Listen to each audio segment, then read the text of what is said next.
О своем сводном брате Наташа узнала, когда нотариус зачитал отцовское завещание. Да, основная доля принадлежит Насте, но дача некоему Пономареву Виктору. Незаконнорожденный ребенок, которому отец дал свою фамилию и отчество, официально его усыновив. Это стало двойным ударом для Наташи, и тайна ее отца, ушедшего на тот свет, и потеря дачи. Хорошо, что мама не дожила до этого момента. Она бы прокляла отца, хоть и горячо его любила. Бедная мама, она даже не догадывалась, что ее муж был изменщиком. Несмотря на то, что этого Виктора на оглашении завещания не было, Наташа решила его разыскать, и это было несложно. Все равно он рано или поздно узнает, но надо бы пресечь его попытки завладеть дачей. Ишь ты, да кто он такой? Он, может, той дачи в глаза не видел и еще претендует на нее. Честно говоря, и сама Наташа с мамой редко бывали на этой даче. А отец любил на пенсии там бывать, причем очень часто. Добротный домик, яблоневый сад, огород, пес Барбос в будке, за которым присматривали соседи, если отец не мог приехать. Наташа приехала по адресу Виктора, позвонила в дверь. Открыл бородатый мужчина лет 40, может, чуть меньше, из-за бороды непонятно. «Вы, что ли, Виктором будете?» – сухо спросила она. Мужчина кивнул, предложил войти и улыбнулся. «А вы Наташа, правильно?» «Откуда вы меня знаете?» «Папа фотографии показывал, ваши и вашей семьи». Наталью даже нервно передернула. Какой-то проходимец называет ее отца папой. «Да откуда вы взялись? Я вас даже не знаю. Вы его внебрачный сын? Но вас даже на похоронах не было, сыночек». «Я был, вы меня не видели. Я поодаль стоял.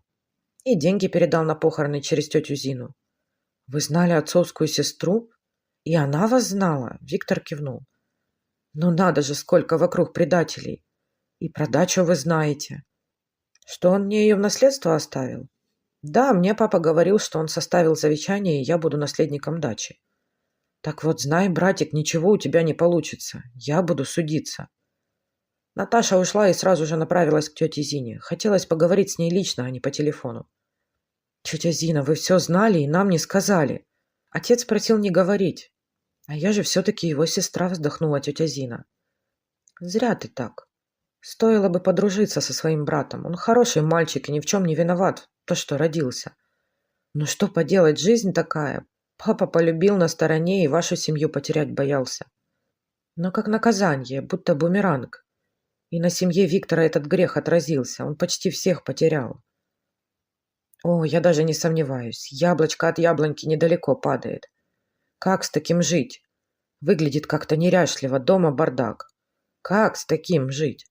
Он на дому работает, компьютеры делает, вот и кажется, что бардак. Еще и бездельник. На работу не надо рано вставать, лучше в дом все притащит. Хорош, братец. Ну, тетя, такого я от тебя не ожидала». На следующий день Наташа поехала на дачу, поменять замок. Зять Саша привез ее на машине. Вот он замок и менял. В это время появился Виктор с пакетом в руке и с девочкой лет 12. «О, еще не успели вступить в наследство, а уже тут как тут», — возмутилась Наташа. «Я вас предупредила, я судиться буду. Саша, не пускай их в дом». Но Виктор с девочкой направились не к дому, а к будке с Барбосом.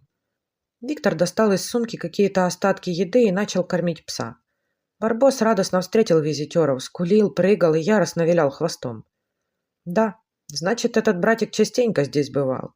Какие-то жалкие они, что девочка, что Виктор, даже непонятно почему.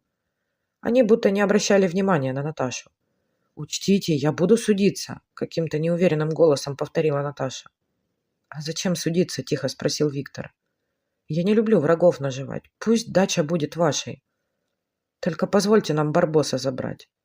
А то накладно все время ездить, да и времени мало». «Да, папа, давай заберем собаку», — попросила девочка. «Будем втроем жить, так веселее». Наташа разрешила забрать Барбоса, и отец с дочерью ушли. Столько сразу возникло вопросов. Почему втроем? Почему отказались от наследства? Ответы могла дать только тетя Зина. Эх, Наташенька, судьба его побила, и непонятно за что. За то, что его мамка завела роман с женатым человеком, что любила его. Ну так для детей это же не грех, что они незаконнорожденными появляются. А он хороший мальчик, с детства был послушным и спокойным. Мать его сирота. Жила в маленькой квартирке, работала буфетчицей. Витя отучился, женился, дочь родилась, продали квартиру, стали строить дом в поселке. Долго строились, по средствам. Твой отец им не мог особо помогать, твоя мама же финансы контролировала. Да и Витя говорил, что я же взрослый мужчина, зачем мне от отца деньги брать? Чтобы довести дом до приличного состояния, Витя стал ездить на вахты. И вот 4 года назад приехал на пепелище. Мать с женой на том свете, дочку Катю спасли, она спала в дальней комнате. Тогда еще Витю хватил удар, он в больнице лежал с сердцем, сейчас постоянно на таблетках. Вот поэтому и дома работает, с дочкой всегда рядом. Пепелище он продал, купил себе однокомнатную квартиру, вот так и живут. Наташа вспомнила квартиру Виктора. Ну да, всякие электронные детали, винтики, шпунтики создавали в квартире бардак, но грязи там не было. Как-то до боли в сердце стало жаль Витю с дочкой. Да как она могла вообще заикаться о суде? В семье у нее благодать, они с мужем обеспечены, дочь с внуками тоже. У них есть квартиры, машины, а кому нужна была эта дача? Никто с огородом возиться не хочет, отпуск к морю, ну зачем ей судиться за дачу? Чтобы она гнила и разваливалась? Ну, предположим, можно отсудить и продать, но это просто из принципа, чтобы сделать больно ни в чем не повинному человеку. Родному брату, который и так пережил много горя. И только ради этого? Да совесть же замучает. Здравствуй, Витя. Наташа опять появилась на пороге квартиры Виктора. Я ключи тебе от дачи привезла. Прости меня. Какое-то наваждение было, будто состояние аффекта. Все так неожиданно произошло. Да ничего, я понимаю. Проходи. Виктор улыбнулся в бороду. Будем дружить. Пили чай, о многом разговаривали, рядом крутился веселый барбос. Виктор действительно оказался очень добрым и хорошим человеком. А Катя очень ласковая девочка, послушная. Скоро барбос вернулся на свое место в будку, а на даче хозяйничает Виктор. Он выращивает овощи и привозит их сестре, с которой сложились очень теплые отношения. Они теперь друг у друга единственные родные по крови, не считая потомков и тети Зины. All right, everyone's presentations are done. Nick, the manager, said as he tried to move the discussion forward. Excuse me, I haven't. I recently found out something. Nick interrupted me and began to speak. There's apparently someone in this department who didn't graduate high school and is just a part-timer. Meetings should be for employees only. Absolutely right. His lackey, Mike, of course, agreed with Nick. I'm leaving. After leaving the meeting room, I started to shut down my computer. I noticed that an email had arrived, not in my personal inbox, but in the company's shared email. Thinking, there's no point in speaking up, no one will listen, I went home quietly. The next day, I heard a commotion from Nick's desk. He was staring at his computer screen, his face pale. Nick? Is something wrong? Mike looked at the screen with him. And he turned even paler than Nick. Why is he so angry? Knowing the reason for Mike's distress, I thought to myself, serves them right. My name is Adam. My mother passed away when I was in the 9th grade, and I was raised by my father. Well, you could hardly call it being raised. After my mother passed, my father changed. He drowned his sorrows in alcohol, and though he still went to work, he squandered our living expenses on horse racing. Because of that, I had to start working part-time as soon as I entered high school. Every month, I went to the convenience store with bills in hand that couldn't be auto-deducted from my father's account. Even though I endured it because I didn't want to be alone, I reached my limit in my second year of high school and dropped out. I found a live-in job at a distant inn. Thank you for everything. The day I left home, my father, still staring at the TV, spoke. Take care. That was our last conversation. Back then, 18 wasn't the age of majority, so I needed my father's permission to work, and I couldn't hide my place of employment. Yet, my father never visited me even once. I kept working just to survive, and before I knew it, I was 42. Years of hard work paid off, and I was transferred to the headquarters. I was thrilled to be recognized by the company, as I thought I'd be working in the field until retirement due to my lack of formal education. Listen up. Our work can change the future of our employees. Don't drag us down. On my first day after the transfer, Nick, dressed in an expensive suit, spoke sternly. There was a reason for this. Our inn was located in a prominent tourist destination, known so well that everyone in the state could sing its commercial jingle. At its peak, we had 5 locations within the state. But that was long ago. Due to financial difficulties and aging facilities, only the place where I had worked for many years and the original establishment remained. I was prepared to lose my job anytime, but now there was a glimmer of hope. With the rise of social media, the tourist area where the inn was located started gaining attention again. Depending on how hard the sales department, where I was transferred, worked, we could either thrive or be forced to give up this prime location to the new hotel chains continuously popping up. For Nick, who had switched careers from another industry to strengthen our sales, this was a battle he couldn't afford to lose.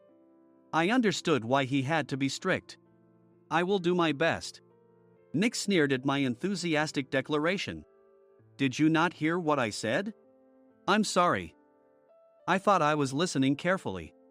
Out of habit from years of customer service, I apologized reflexively, though I had no idea what had offended him. Someone was watching me with a smirk.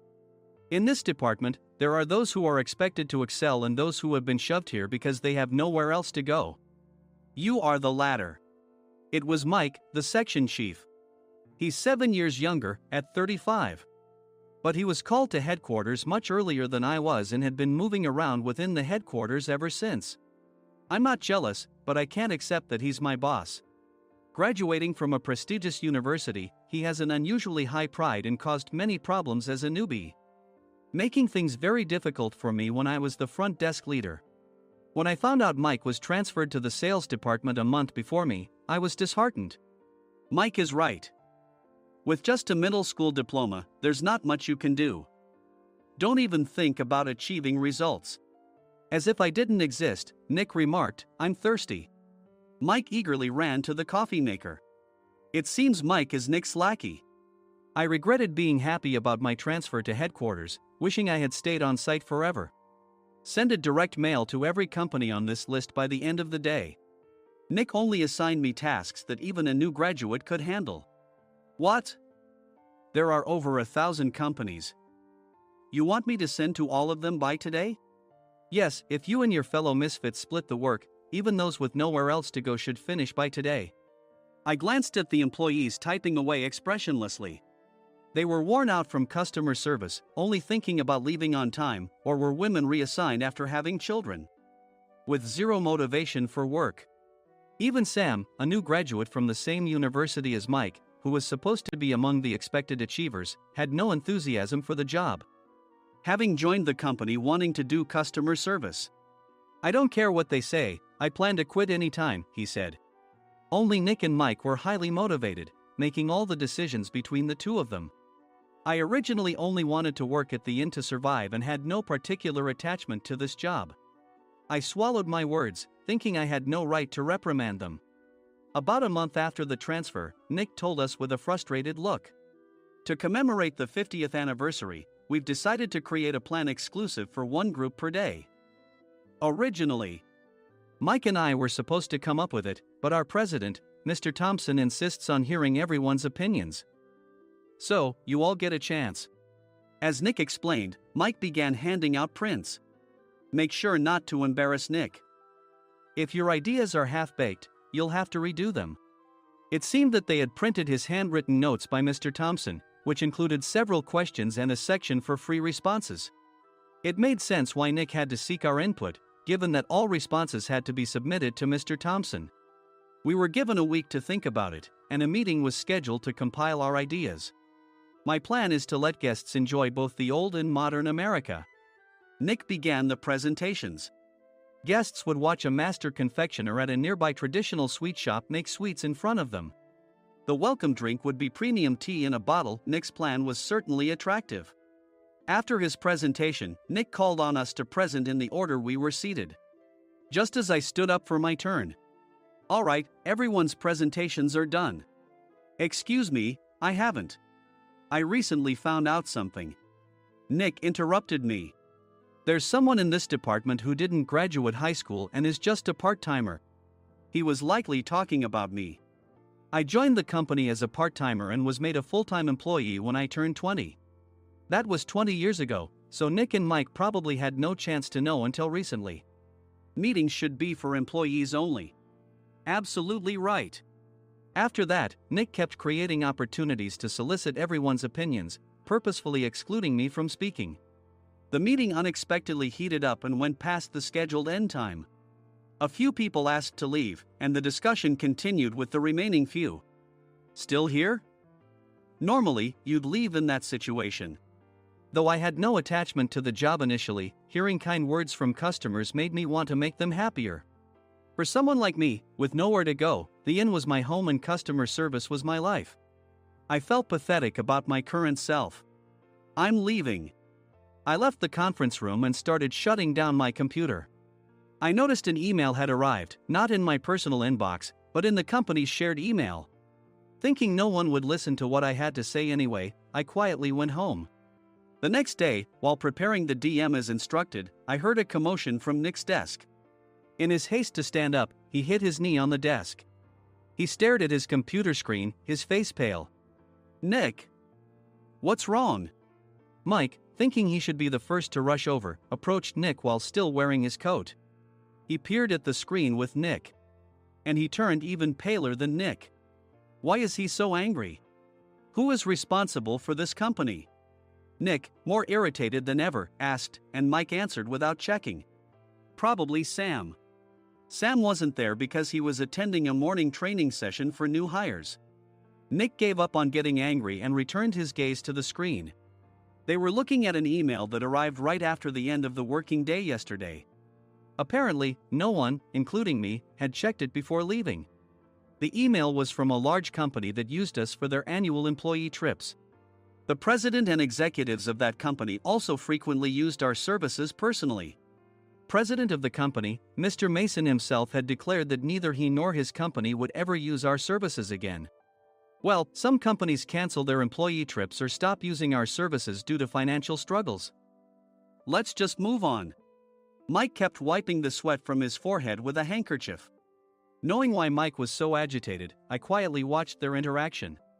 Do you know how much revenue we get from that company? We can find other guests to fill the rooms, but we'll lose the banquet costs, gift shop revenue, rental car fees, and more. Moreover, the gifts were supposed to be prepared by the traditional confectionery shop involved in Nick's proposed plan. If it's known that we incurred such a huge loss at this critical time, Nick's position in the company would be jeopardized. Nick took a deep breath, seemingly trying to calm himself. All right, Mike. Go to New York right now and apologize to Mr. Mason. What? You're coming with me, right? I have urgent work to do. I trust you, which is why I'm entrusting this to you. Please. Mike, believing Nick's sincerity, agreed with a determined look on his face, saying, yes. That's Nick for you. Even if Mike went to apologize, Nick would shift all the blame onto him if the client didn't change their mind. Well, it was Mike's fault to begin with, so it served him right. About 3 hours later, Sam answered a call from somewhere and repeatedly apologized, saying, I'm very sorry. Everyone watched to see what was happening. After ending the call, he informed Nick with a weary tone. When Mike arrived at the client's company, he only made things worse, further infuriating Mr. Mason. He was demanding, get his boss here immediately. It was no wonder Sam was exhausted, dealing with such a call right after returning from training. What is that idiot doing? All right, Adam, you're coming with me. If sacrificing Mike didn't work, then I must be next. Normally, I'd want to refuse at all costs, but I saw an opportunity in this situation. If I can be of assistance, I'd be happy to join you.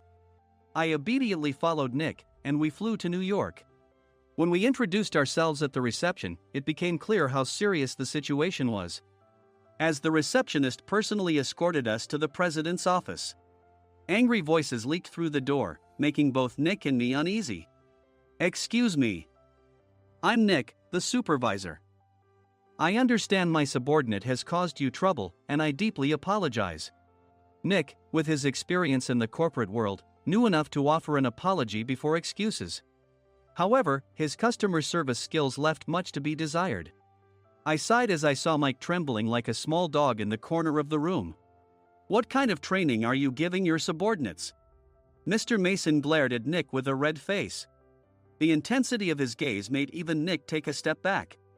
Regrettably, I joined this company only 2 years ago and was unaware of Mike's issues. I should have identified his shortcomings sooner. Indeed.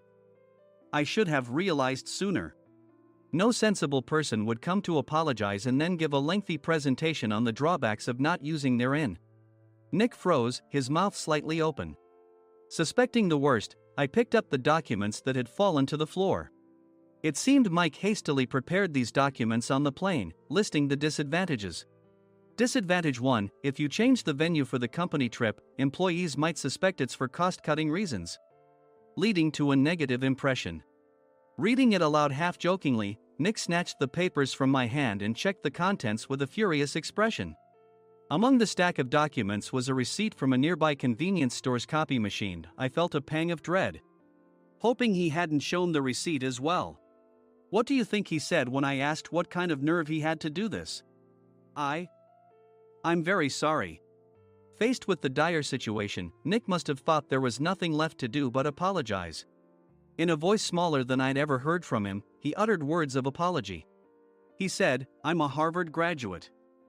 I don't believe I said anything wrong." Mike! What have you done? Forgetting his plan to pin the blame on Mike, Nick yelled loudly, even in front of Mr. Mason. "I didn't do anything wrong." "You're still saying that? Look at him." Mike pointed at me with a shaking hand. "I was assigned to headquarters in my 20s and now I'm a section chief. This guy only made it to headquarters at 42.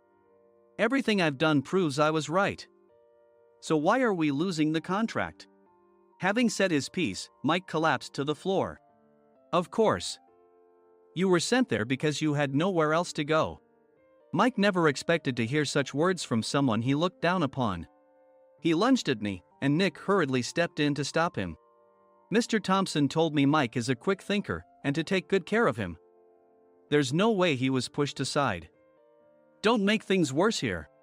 He didn't say quick thinker, he said only quick-witted, didn't he?" I don't remember that part." I recalled the many troubles Mike caused when he was a newbie. When Mike was on the front line, his pride was so high that he never apologized to customers. Customer service, especially in our job, doesn't work alone. It brings both good and bad situations. If the front staff or housekeepers made mistakes, or the cleaning company didn't properly clean a room, one had to apologize to the customers regardless of personal fault. Mike, in such situations, would never apologize, insisting he wasn't at fault. This often angered customers, and as the front desk leader, I frequently had to apologize on his behalf. He caused complaints and disrupted operations, which is why he was quickly moved to headquarters. In departments where he didn't interact directly with customers, his quick thinking was beneficial and things went well. But it seemed his flaws were starting to show. Corporate reservations are supposed to be entered into the system by the sales representative. But a quick check yesterday revealed that more than 10 items were missing from the client's reservation. The handover document clearly stated what needed to be prepared. Why didn't you enter it into the system? Why do we have to give them special treatment? Filling rooms near the banquet hall, setting up all the food in advance. Specifying the brand of wine, they're too demanding. No wonder he always angered customers, I thought, feeling a headache coming on. Grouping them in rooms near the banquet hall is for our benefit too. It makes it easier for the staff to set up beds and serve breakfast since everyone's schedule is synchronized. As for the other requests, Mr. Mason suggested them to lighten our load. I didn't know that. Nick finally seemed to realize that Mike was the one who had angered the client. What did you say to them? I just told them we wouldn't give them special treatment anymore. We shouldn't waste effort on things that don't bring in money. I was utterly exasperated at his lack of understanding of customer service. Of course, we shouldn't comply with unreasonable demands. But carrying over successful practices from past stays makes customers feel remembered and enhances their experience. Good memories encourage repeat visits. That's part of our job. I looked down at Mike, who was sitting on the floor. In our job, nothing is a waste. Mr. Thompson likely moved you to the sales department, hoping you'd finally understand this. How do you think he feels now that you've failed to meet his expectations? Mike, tears in his eyes, fled the president's office. I was amazed he still hadn't apologized. You have it tough, Adam. It's okay, we're all employees of the same company. I deeply apologize for this disrespectful incident. Especially after all the care you've shown us. If it weren't for you, Adam, I really would have stopped staying here. When I heard you were moving to the sales department, I was willing to reconsider if you handled it. Seeing us talk so amicably, Nick's face contorted. Do you two know each other? Adam's service is excellent. I always requested him specifically. Normally, we don't accept specific staff requests, but we made an exception for Mr. Mason, adjusting my shifts accordingly. He had personally stayed at our hotel just before my transfer, and during casual conversation, I mentioned, I'm moving to the sales department soon. If I hadn't told him then, things could have been much worse. Please continue to take care of us. I look forward to it. On the return flight, Nick awkwardly offered me a can of beer. It's still working hours. Of course, I had no intention of forgiving him for a single beer. Nick might try to pin everything on Mike and avoid any consequences. While pondering this, a startling fact came to light. Nick, the tea bottles for the plan have arrived. I handed Nick a bottle labeled with our inn's name.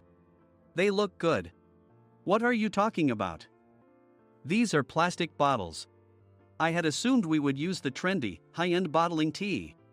But what arrived were ordinary plastic bottles of tea with customized labels. The only unique aspect was the label, which had the inn's name, making it look customized. Upon further investigation, I discovered that a substantial amount of money was set to be paid to the tea company. It was priced like bottling tea. Does this plastic bottle really cost $100 each? The tea inside is specially blended for us. The extra cost is for that. Wouldn't it be better to use another tea company? Or is there a specific reason we must use this one? As Nick continued to make excuses, I showed him a printed email. I informed the tea company's president, Mr. Mitchell, that we discovered irregular payments and he confessed. He said you two were high school classmates and planned to split the extra money. That idiot. Why did he confess? That's not important. You should worry about yourself, this could turn into a police matter. Opening the bottle cap, I suggested. How about calming down with this tea? It supposedly has a relaxing effect. Nick drank the tea frantically. In the following days, decisions were made about their fates. Mike was reassigned to the General Affairs Department, with no chance of transfer or promotion, as per Mr. Thompson's orders. As for Nick, since the payment to the tea company hadn't yet been made, he narrowly avoided legal trouble. Instead, he was encouraged to leave the company, and to avoid further complications, Nick submitted his resignation. Rumor has it that connections between HR departments have made it difficult for him to find new employment. Even though it was good to have those two gone, something unexpected happened in the sales department. Everyone became motivated and united in refining the 50th anniversary plan. In the end, my plan was adopted. We collaborated with the Tourist Information Center to provide personalized guides. The plan, tailored to the number of guests, was truly special for the 50th anniversary. Hey, is Adam's family coming to stay? I immediately booked that special plan for my family. Sam noticed it on the reservation list and quickly picked up on it. Yes, I'm inviting my father. That's great. I might invite my parents too. I lacked the courage to face my father just as Adam. But here, with the confidence Mr. Mason praised, I felt ready. The 50th anniversary plan was a perfect opportunity to reconnect with my father. I hoped to bring back the days when we could laugh together as we once did.